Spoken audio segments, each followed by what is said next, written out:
almost didn't do Requiem for a Dream. My agent sent me the script, and I read it, and I called her and I said, this is the most depressing script I ever read. And she said, well, before you turn it down, look at a film called Pi. I had never heard of Pi or Darren Aronofsky, so I put it on. And in the first 4 minutes, I went, oh, okay, I get it, the guy's an artist. So I called my agent back. I said, I'll do it.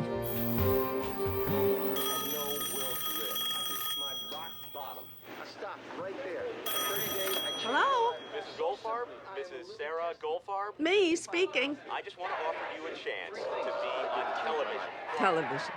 Sarah Goldfarb is a lady who lives in Brooklyn, who had dreams of being somebody,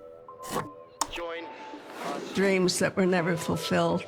And she has this idea that she's going to finally fulfill her dreams. I never thought I'd be on television. An important element of the story is Sarah wanting to be thin enough to get back into her red dress, which no longer fits. And she thinks if she gets in her red dress, she can go on TV and be part of a show. And she's going to be glamorous again. So she starts taking pills to diet. Blue in the afternoon, orange in the evening. And that becomes her pathway into hell. The last job I did before I did the film was a production of Long Day's Journey into Night, where I was playing Mary Tyrone, who is a drug addict. And Darren came to see me in that. And so I was into drugs. I was researching drugs a lot to play Mary Tyrone, and I was playing the effects of drugs every performance. So when I came to do Sarah, I had already been investigating the effects of different drugs, and I also interviewed different people. I remember talking to this one ex-heroin addict, and in the course of our conversation, she said, when you're first doing drugs, it's to get high, but after a while, it's just to not get sick. And that landed in me someplace of how it's a good thing at the beginning to get high. It feels good. And then as time goes on and the addiction goes into your bones, it becomes a living nightmare. Take 4, Mark. And background action. We shot in Brooklyn. There were women around us who were like Sarah. There's a shot in the film outside the apartment building where the women are lined up in chairs, taking some sunshine and chatting with each other. And that's an actual occurrence in the neighborhood. And they were doing that while we were shooting. So we got to know them a bit, and they were very much alive in the performance. What diet are you on? Eggs and grapefruit. Oh, I was on that one. Lots of luck. Okay, cut. Darren's mother was on the set every day, and his father. They were both professors. However, Darren's mother had a beautiful local accent, and I copied it. Sarah Goldfarb, you have something for Sarah Goldfarb? So she had the sound of those characters. So how are you, Mrs. Goldfarb? How am I? Enormous. That's why I'm here. Oh, I've seen much worse.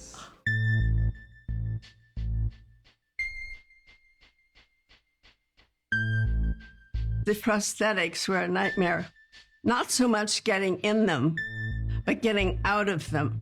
Because, for instance, I was wearing a rubber piece that was glued to my throat when I was the fattest. So I had like a double or triple chin. It was glued all on my chest. And when it came time to take it off, my skin had absorbed the glue, so it wouldn't come off. So then it took an hour and a half to put a chemical on it that will loosen the glue and pry it off, but it made my skin burning and red. And I wore a fat suit, which was pretty uncomfortable. But the pain becomes part of the process. All of those things, if you allow them to fertilize your imagination, act on you. So when I looked in the mirror, I didn't like what I saw. So I allowed that in. I didn't fight that. And it became part of who Sarah was. I see you're a little overweight. A little. I have 50 pounds I'm willing to donate. We can take care of that. No problem. And then I slowly started losing weight. And then we got to a part in the shooting schedule where I had 2 weeks off. And during that 2 weeks, I only ate cabbage soup every day. So I think from the beginning of the film to the end, with the help of the prosthetics and so forth, it came to a 40-pound change. It was very uncomfortable making the film, but at the same time exhilarating, because I think in any field, when you do something really difficult and you pull it off, it's very satisfying.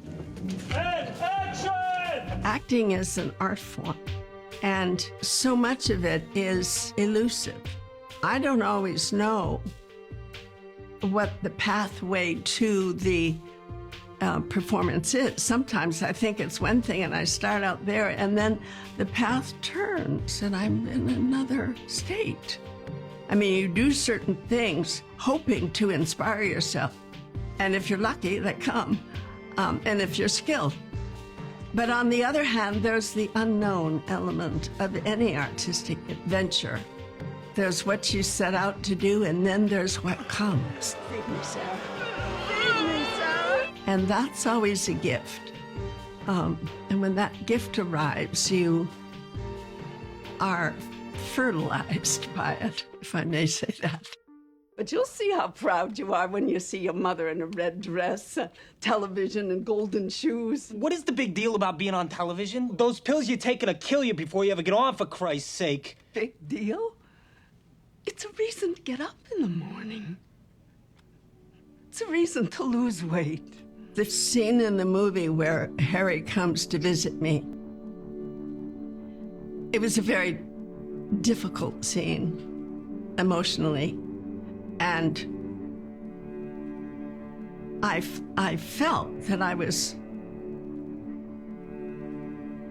there with it.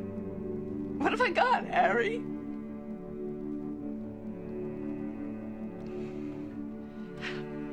I'm lonely.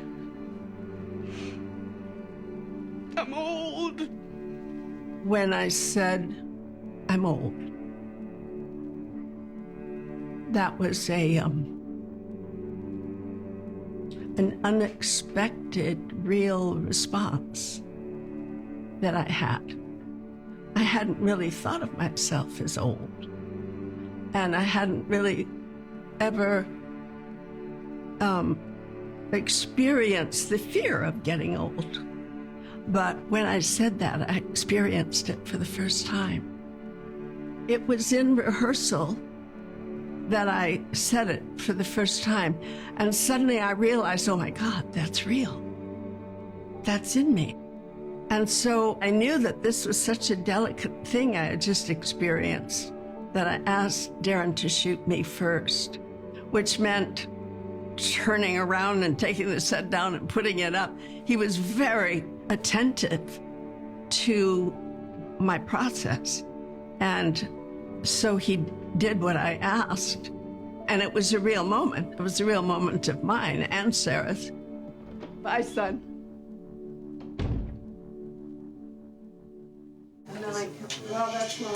Darren had great enthusiasm for what I offered him. He wanted that and anything else I wanted to give. I felt like we were in it together. It's funny, it's hard to talk about the relationship between an actor and a director when they're grooving with each other. It's like a great dance partner. Why aren't you calling me?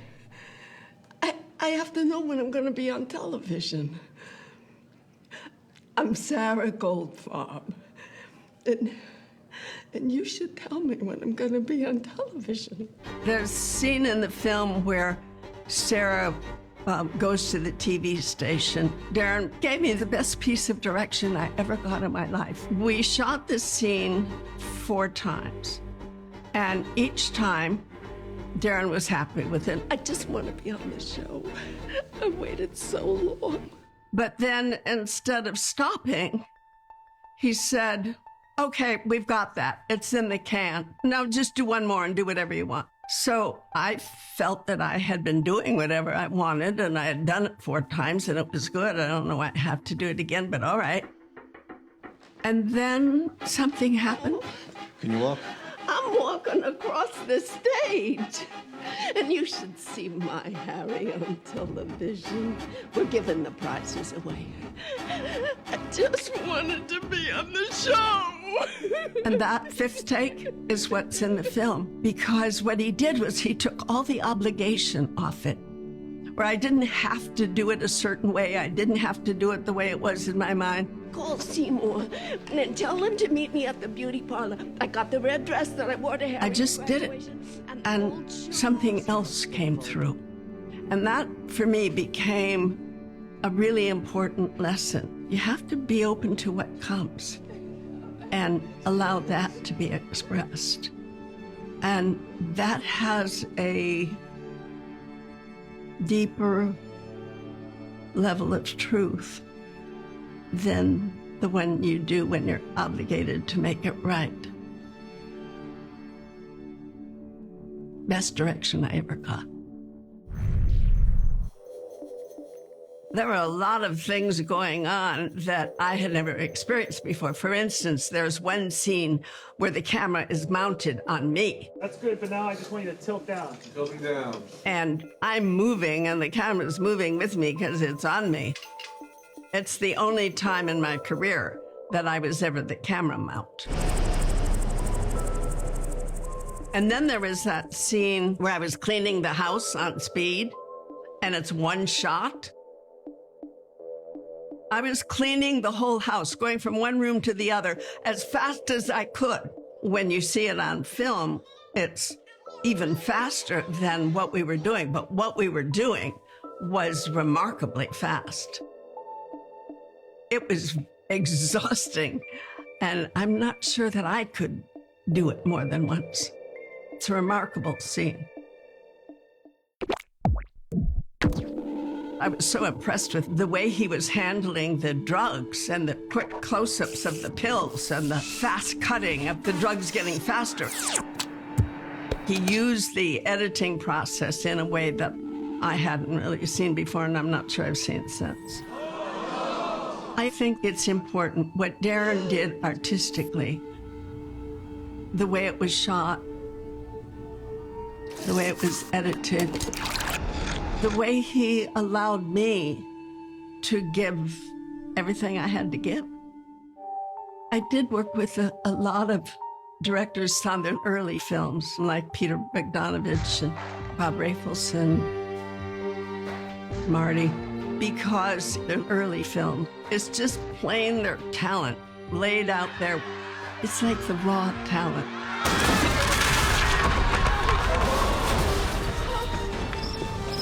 On Requiem, Darren was young and innocent and fertile and beautiful and talented and such a deep artist. And working with him, it was just a grand experience. I loved him. I still love him.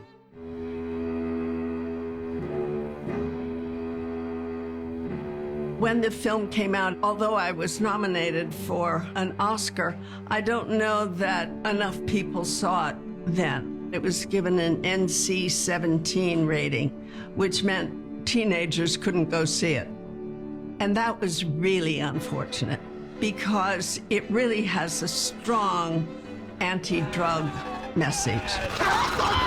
But over the years, I know many mothers and fathers who rented the film and brought it home and sat their kids down to watch it because it had a really strong, impactful message. I find that young people are very aware of that film, and people will often tell me that it's on their list of 10 favorites. So I think it is a film that really affects people in a profound way. You know, I've had in my lifetime the opportunity and the great pleasure of being in a few really great films. And I must say that Requiem for a Dream is right up there. It is a truly great film. I'm very proud of it.